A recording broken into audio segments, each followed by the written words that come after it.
Bonjour et bienvenue à ce cours sur les équations du premier degré à une inconnue. Nous allons commencer par revoir la signification du mot équation. Dans ce mot équation, vous avez la racine équoi. Équoi que nous retrouvons dans équateur, vous savez la ligne qui sépare le globe terrestre en deux hémisphères égaux. Donc équoi signifie égal. Bien. Donc tout ce qui est à gauche sera égal à ce qui est à droite. Vous voyez, dans le primaire, malheureusement, on vous écrit souvent des choses comme ça. 5 plus 1 égale. Et puis on vous laisse cette ligne écrite comme ça. Et vous devez chercher la réponse. Donc, à force de travailler comme ça, vous avez l'impression que le signe égal signifie « je dois chercher la réponse ». Mais ce n'est pas du tout le cas.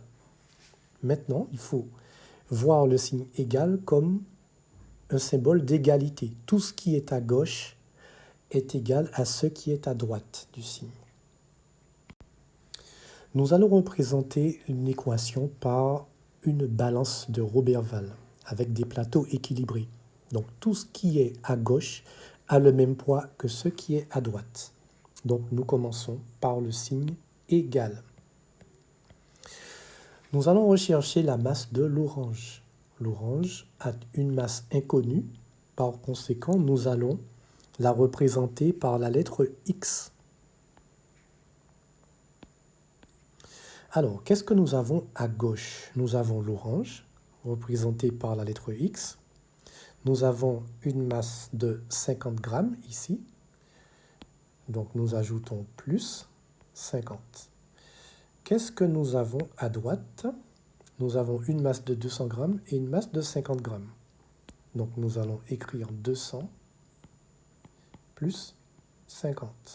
Ce qui nous donne X plus 50 égale 250.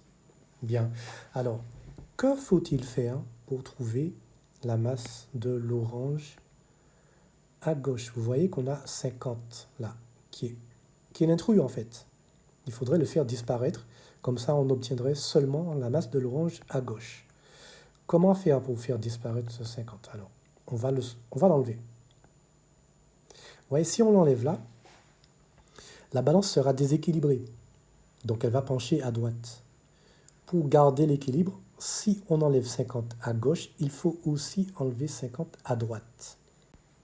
Comment traduire ce que nous venons de faire sur la balance avec des mathématiques? Eh bien, on va écrire que x plus 50 égale 250. On va enlever ici 50, puisqu'on a soulevé ce poids-là, on l'a enlevé. Donc, on va écrire moins 50. Et là également, on va enlever 50. Sur le plateau de droite, on va enlever 50. Voilà.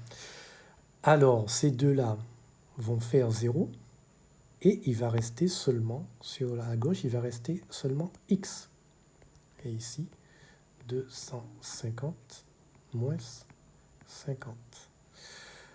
Vous voyez, si on masque cette ligne,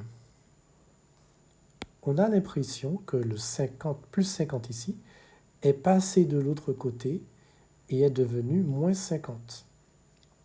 Alors, vous pourrez faire comme ça. Quand vous aurez acquis suffisamment d'expérience, quand vous serez bien habitué. Mais en réalité, ce qui s'est passé, c'est que nous avons ajouté l'opposé de 50 de chaque côté. Donc il est préférable de fonctionner comme ça pendant quelques temps. Après, vous terminez l'équation, la résolution, en écrivant x égale 250,50, ça nous fait 200. Et l'équation est résolue. Voilà.